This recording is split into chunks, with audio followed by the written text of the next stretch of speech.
ये सारा का सारा चाइना को भी पता है, भारत को भी पता है और इंटरनेशनल बरादरी को भी पता है।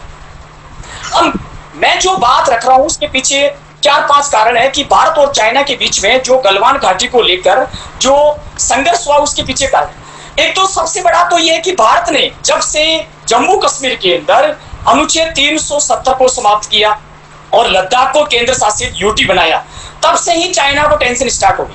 उसको पता है कि जिस तरीके से भारत दबाव की पॉलिटिक्स बना रहा पीओके के अंदर, अगर पीओके भारत के हाथ से निकल गया, अगर चाइना के हाथ से पाकिस्तान के हाथ से निकल गया, तो सबसे अधिक प्रॉब्लम क्रिएट होने वाली है चाइना, क्योंकि चाइना ने जो पीओके से होकर जो पाकिस्तान के गवादार बंदरगाह तक जो वन बेल्ट वन रोड जो प्रोजेक्ट, इसकी महत्वाकांक्षी प्रोजेक्ट है, उसमें 46 बिलियन डॉलर चाइना खर्च कर चुका है।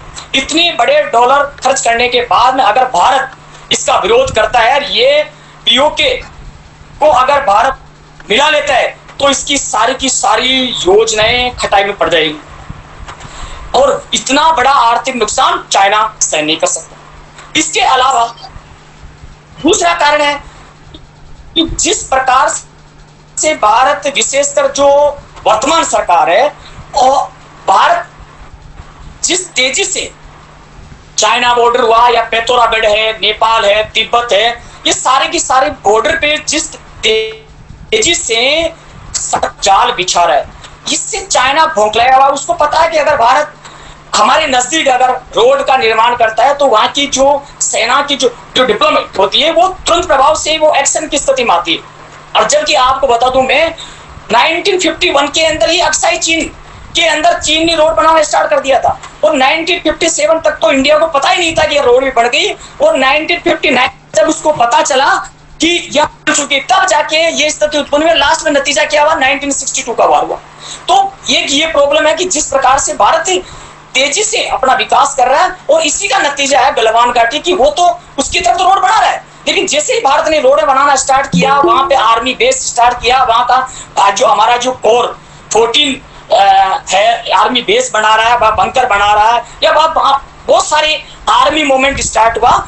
इसीलिए वो एक तरह भारत को उलझा के रखना चाहता है कि ये निर्माण कार्य नहीं करे। इसके अलावा लद्दाख के जो प्राकृतिक संसाधन है, एक तीसरा कारण जो है भारत और चीन के बीच में जो तत्कालीन है, लद्दाख के अंदर एक गोल्डन वैली है और वहां पे यूरेनियम के इतने भंडार है कि वो उनके हथियार की पूर्ति के साथ साथ वहां पे ऊर्जा के स्रोत भी उत्पन्न हो सकते हैं। तो ये सारे के सारे रीजन है कि वो प्राकृतिक जो संसाधन है लद्दाख के अंदर, उस पे उनकी चीन की एक गंदी नजर है एक तरीके का, और वो उस पे हड़पना चाहता है उसको। इसके अलावा जो उसका कोराकोरम जो नेशनल हाईवे, उस नेशनल हाईवे के पास में जो ओल्डी बैग तक जो इंडिया सड़क बनाने की कोशिश कर रहा है, वो चाह रहा है कि अगर यहाँ तक इंडिया पहुंच गया है तो इसकी नजर सीधी आप कोरंगोरा से जुड़ जाएगी और वहां भारत का पहुंचना पाकिस्तान चाइना के पास हो जाएगा। इसके अलावा जो अक्साई चीन है, अक्साई चीन की भी स्थिति बहुत अच्छी नहीं है। तो इंडिया की जो सामरिक तैयारियां, उससे चाइना की जो स्थिति है वो बिगड़ती जा रही है और वो एक बहुत की स्थिति में आ गया। इसके अलावा आर्थिक वजह, जो कोरोना महामारी के बाद के अंदर जो ग्लोबल स्थिति के अंदर चाइना का जो बाइकआउट स्टार्ट हो रहा है, उस बाइकआउट से ध्यान हटाने के लिए उसकी जो आंतरिक स्थिति है, वो राष्ट्रवाद को बढ़ावा देकर और वहां की जो चाइनीज जो लोग हैं उनका ध्यान हटाने के लिए वो एक तरीके का नया प्रोपेगेंडा स्टार्ट कर रहा है। इसके अलावा एक जो तत्कालीन कारण है, एक अभी जो कोरोना महामारी के बाद में कोविड-19 के बाद के अंदर ज्यादातर जो मल्टीनेशनल कंपनियां, वो मल्टीनेशनल कंपनियां चाइना से शिफ्ट होना चाहती है और चाइना से शिफ्ट होने के बाद उनको सबसे बड़ा जो मार्केट या सबसे बड़ा जो एक तरीके का उनका चाइना का जो सेकंड उनको ऑप्शन मिलता है वो इंडिया है। और आपको बता दूं, जर्मन की एक फुटवियर कंपनी है, वो उत्तर प्रदेश के अंदर अपना प्लांट लगाने के लिए तैयार है वो भी, और 300 कंपनियां इस कतार में खड़ी हुई है कि वो चाइना से शिफ्ट। तो चाइना की पॉलिसी है वो किसी भी रूप से इंडिया को उलझा के और इन कंपनियों को रोका जाए। इसके अलावा एक भोंगलाट का एक कारण ये भी चाइना का कि जिस तरीके से डोनाल्ड ट्रंप ने कहा है कि हम भारत को G7 के अंदर, जो ग्रुप 7 है, जो विकसित देशों का एक ग्रुप है, उस ग्रुप के अंदर शामिल करना। इसके अलावा अभी हाल ही में राष्ट्रीय सुरक्षा परिषद के संयुक्त राष्ट्र संघ की सुरक्षा परिषद के अस्थायी सदस्य के रूप में नोमिनेट हुआ। एचओ के अंदर भारत की सदस्यता।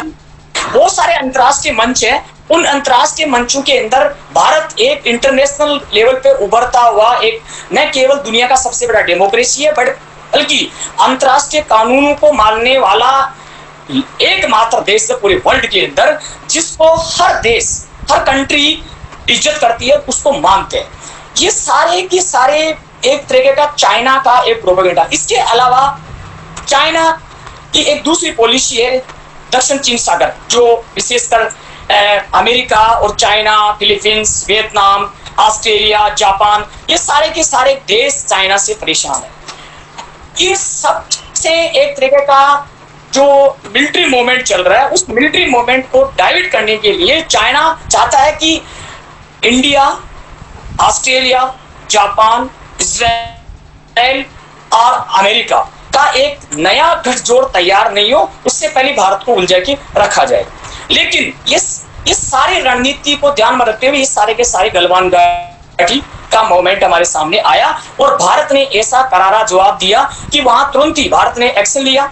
हमारे जो फाइटर विमान है वहां से पेट्रोलिंग स्टार्ट कर रही है और जो चाइना ने जो वहां पे करीबन लगभग 80 टेंट गाड़ दिए गए गलवान घाटी के जो चाइना की तरफ वाला एरिया, भारत ने भी तुरंत ही वहां पे अपना स्ट्रक्चर स्टार्ट कर दिया और पेट्रोलिंग, सुकोई वगैरह, जो भी हमारे ड्रोन वगैरह, वो लगातार चाइना से कहीं भी कम नहीं है। आपको बता दें अभी हाल में इंडिया ने भी 3 डिवीजन, यानी 3 डिवीजन का मतलब होता है 45,000 जो हमारे सैनिक है वो शिफ्ट कर दिए गए वहां पे, और इसी की बौखलाहट है कि वो तुरंत प्रभाव से दूसरा मोर्चा खोलने के तैयार। आपको पता था अभी हाल ही की बात है, नेपाल भी खुद एक तरीके का चाइना की ट्रैक पर चल रहा है, इधर पाकिस्तान और जैसलमेर के बॉर्डर पे कुछ न कुछ। तो ये सारे की सारी स्थितियों को हमारे को देख के हमारी रणनीति बनानी पड़ेगी।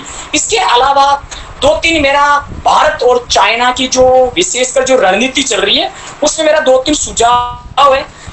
ये सुझाव मैं आपको देना चाहूंगा कि हमारी ये जो स्थिति उत्पन्न हुई उसके बाद में हम चाइना को, ड्रैगन को किस तरीके से मजबूर कर सकते, चीन के खिलाफ सख्त रणनीति अपनाया जाए, कहीं डरने की आवश्यकता नहीं। आज अमेरिका के 3 युद्धपोत हिंद महासागर के अंदर मोमेंट है। इसके अलावा जर्मन से सेना हटा के डोनाल्ड ट्रंप ने स्पष्ट कह दिया कि हम भारत के साथ में। इसके अलावा रूस ने बिल्कुल ये कहा कि हम आपको न केवल S-400 मिसाइल सिस्टम दे रहे हैं, बल्कि आपको हम सुकोई 30 या सुकोई 35 जो एडवांस विमान है वो भी देने के लिए रूस तैयार हो गया। मेरे को पूरा विश्वास है अगर भारत और चीन के बीच में अगर युद्ध भी होता है तो रूस खुल के चाइना का सपोर्ट नहीं करेगा, और आज ऐसा मौका इंडिया के पास कभी भी नहीं आएगा चाइना को घेरने के लिए।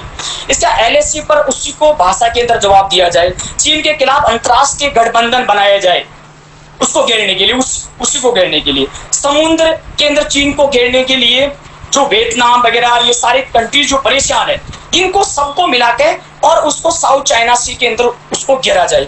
चीन के खिलाफ जिस तरीके से चीन कोरोना महामारी के दौरान न्यूक्लियर वेपन्स का टेस्टिंग कर रहा है, तो मेरा एक सुझाव इस मामले को लेके, आज की तारीख में चाइना के पास में करीबन 300 न्यूक्लियर वेपन्स है और इंडिया के पास में करीबन लगभग 150।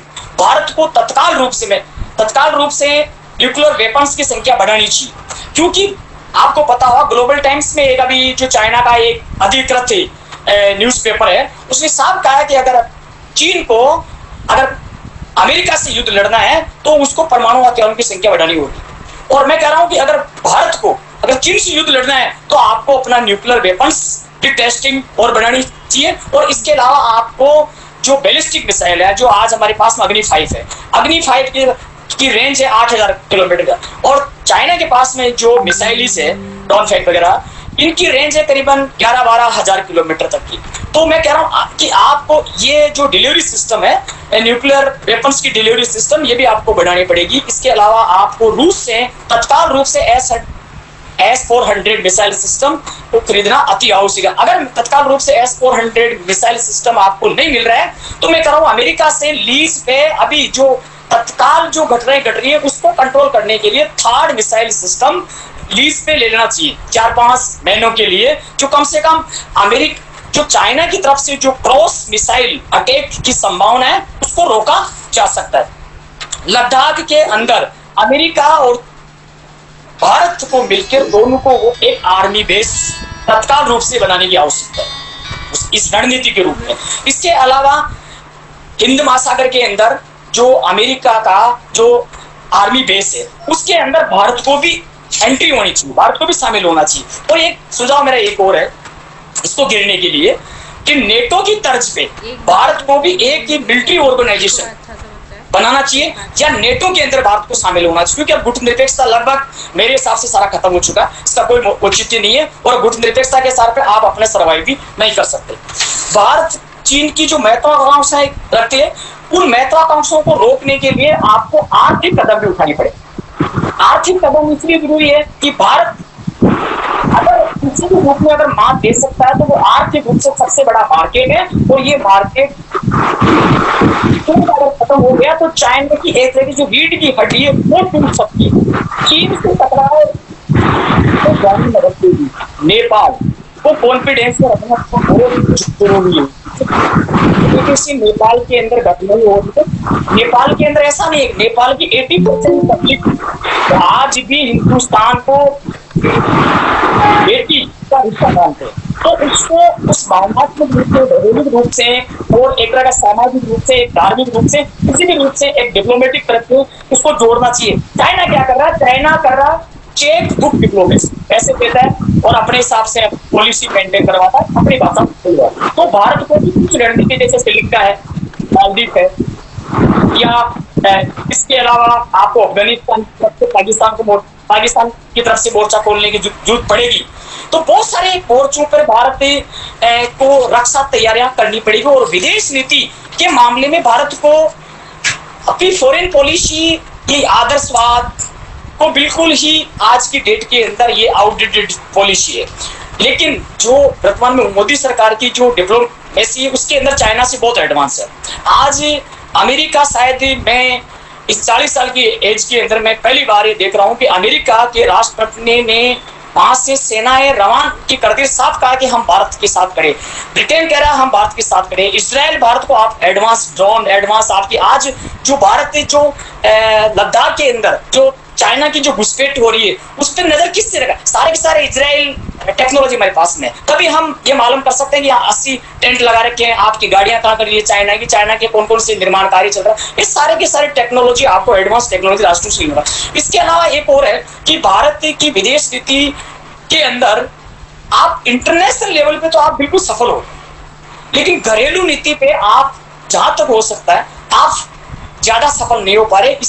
इस समीक्षा करने की बहुत जरूरत है और फ्रांस से तत्काल रूप से आपको राफेल की डिलीवरी इस चाइना और लद्दाख वाले मामले की जो घटनाएं अभी एक तरह की चरम पे है, इसी दौरान अगर आप जुलाई अगस्त तक अगर राफेल की डिलीवरी हो जाती है तो राफेल एक ऐसा फाइटर जेट है जो चाइना बॉर्डर में घुसने की जरूरत नहीं है। उसको वो करीबन 150 किलोमीटर पहले ही आप उसको वो टारगेट हिट कर सकता है।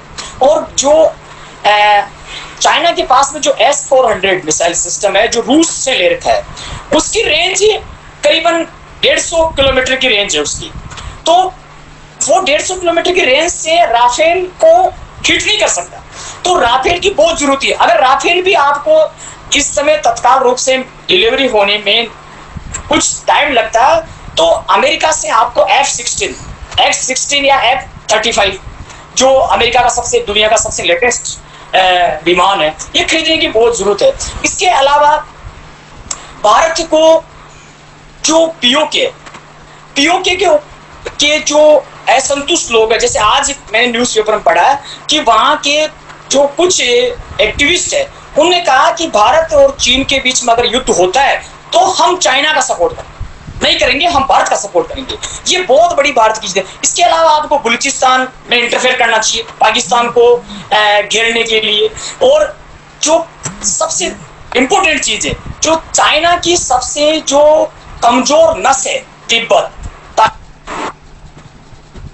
चाइना सी, और इसके अलावा आप हांगकांग, इनको इंटरनेशनल मंचों पे जैसे पीओके के लेके या आतंकवाद को लेके चाइना पाकिस्तान का सपोर्ट करता है, वैसा ही भारत को भी अपनी विदेश नीति में परिवर्तन करने की बहुत आवश्यकता है। ये सारे घटनाक्रम जो हमारे सामने घटी, और ये लद्दाख वाला जो इलाका है, ये सिर्फ लद्दाख का मामला नहीं है, ये आपके अरुणाचल प्रदेश से लेके, तिब्बत से लेके, पिथौरागढ़ से लेके, नेपाल से लेके, पाकिस्तान से लेके पूरे के सीमाएं चलेगा। और करीबन एक माह तक ये ऐसे ही चिटपुट रहेगा।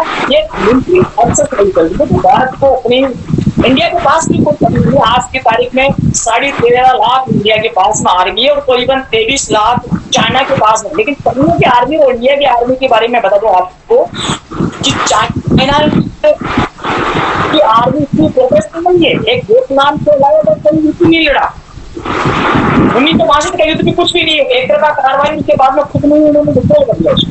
और भारत के पास में बहुत सारे इंडियन आर्मी के पास अनुभवी इंडियन आर्मी, दुनिया की सबसे बेस्ट इंडियन आर्मी, मैं कह रहा हूँ इंडियन आर्मी के पास में अगर अमेरिकन वेपन्स हो तो चाइना 7 दिन से अधिक युद्ध में नहीं लड़ सकता। बिल्कुल मैंने खूब स्टडी की थी। इसके अलावा जो इंटरनल पॉलिसी है भारत की, विशेषकर जो घरेलू नीति है, तो सारे राजनीतिक पार्टियों को बिल्कुल मतभेद भूल कर और इस समय सरकार का उनका समर्थन देना चाहिए। और भारत ने जो अभी तत्काल रूप से 500 करोड़ की एक राशि रिलीज की है तीनों सेनाओं के लिए अलग, वो कहा ये बहुत कम राशि है। अभी तत्काल रूप से करीबन 1 लाख करोड़ की जरूरत है इंडियन आर्मी को, विशेषकर वायुसेना को। अगर आपकी वायुसेना मजबूत है तो आप चाइना को हर मोर्चे पर सबक सिखा सकते हैं। क्योंकि आज जो चाइना बैठा हुआ है वो बहुत ऊंची पहाड़ियों पर बैठा हुआ है। जैसे कारगिल युद्ध हुआ था, ऐसी सिचुएशन आज लद्दाख के अंदर है, ऐसी सिचुएशन आप बैंकॉक में है, ऐसी सिचुएशन आप नेपाल बॉर्डर पे भी हो सकती है। तो उनको ध्यान में रखे हमारी सेनाओं को लेटेस्ट वेपन से उनको अपलोड करना पड़ेगा। और दूसरा ये है कि आप उनकी सप्लाई चेन कैसे हो सकती है, उनके पास रसद सामग्री कैसे पहुंचा जाए, उनके हथियार उनको कैसे, ये सारी चीजों पर एक विदेश नीति को दोबारा रिस्ट्रक्चर करने की आवश्यकता है। मुझे ये अवसर दिया और मैं डॉक्टर शीला राय, मेरे मित्र सतीश जी, कृति रायल जी और मेरे जो Indian society of Gandhi studies के जो पदाधिकारी जुड़े हुए हैं, भारतीय समाज विज्ञान परिषद के पदाधिकारी और मेरे अग्रज अधिकृत वक्ता विनय कोड़ा जी का मैं सभी का आभार व्यक्त करता हूं कि मुझे ये अवसर दिया। जय हिंद, जय भारत। धन्यवाद सीताराम जी। हम सभी ने आज भारत चीन संबंधों पर एक वाइब्रेंट इशू है अभी कई दिनों से मीडिया में भी और अध्येताओं में भी और शोधार्थियों के बीच भी हर जगह भारत और चीन का बोलबाला रहा है हमारी अध्ययन अध्यापन में। तो ऐसे वाइब्रेंट इशू पर हमने विविध आयामों का एक विस्तृत जो स्वरूप है वो हमने उद्बोधन दोनों वक्ताओं से सुना है और निश्चय ही एक ज्ञानवर्धक सत्र हमारे लिए रहा है। और विशेष बात यह है कि सदन सच में इस ज्ञानवर्धक सत्र से अपना उत्साह अपने प्रश्नों के आधार पर, प्रश्नों के माध्यम से प्रकट कर रहा है।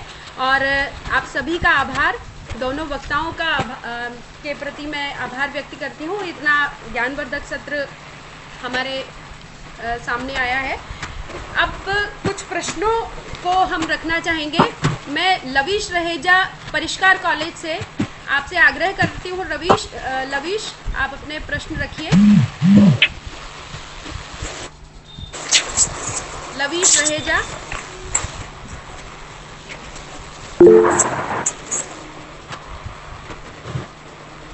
जब तक लवीश वापस आते हैं, हमारे साथ में कुछ और भी प्रश्न हैं, जैसे कर्नल रविंद्र त्रिपाठी जी और आदर्श कॉलेज, इन दोनों के प्रश्न काफ़ी मिलते जुलते थे, तो मैं एक साथ रख रही हूँ दोनों प्रश्न।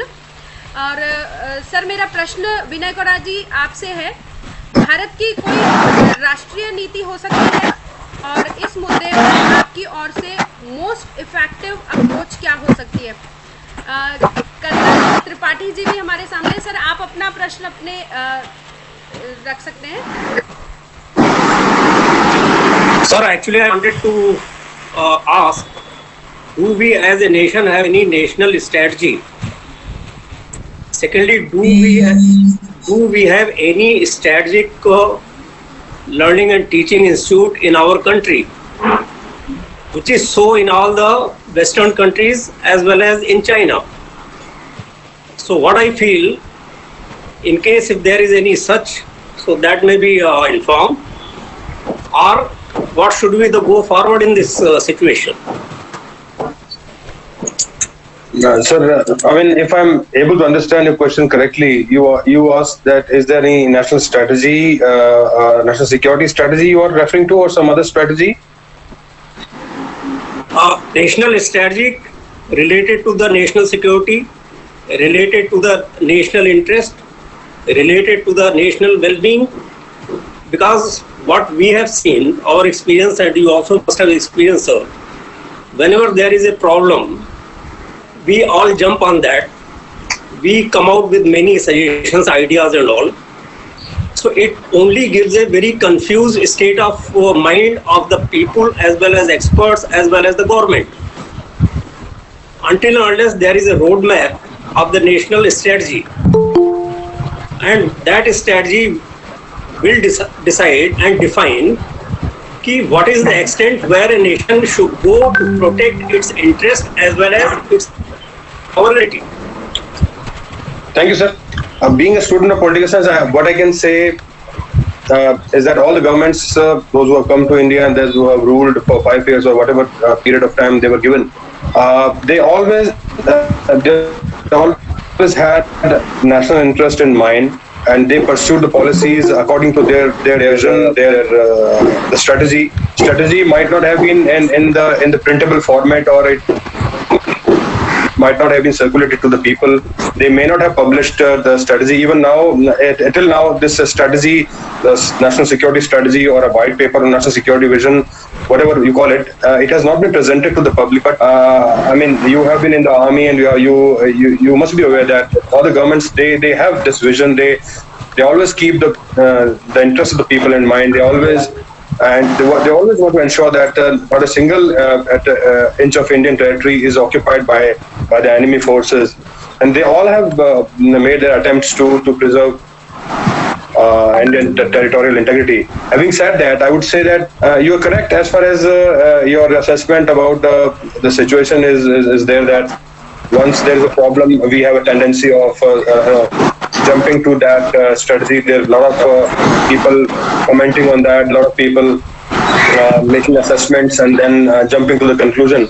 And when the situation disappears, the attention also disappears. The same, I can give an example of coronavirus.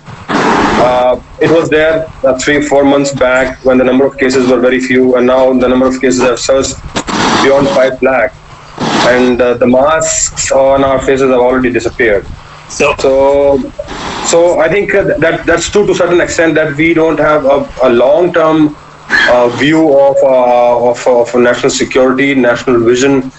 That probably seems to be lacking, and it when a government changes at the center, so the vision and the priorities also changes to a certain extent. But broadly speaking, we I mean, especially I can say about myself, being a student of political science, what I have understood and what I have observed, that all the governments, they take India's national security very seriously. It's all about the components and the tools that they have at their disposal, especially in terms of military strength, economic tools, and international diplomacy. So at one point of time, I mean, all the tools and instruments are utilized. In this case, frankly speaking, you can't use just one instrumentality of military power, because had that been so the case, we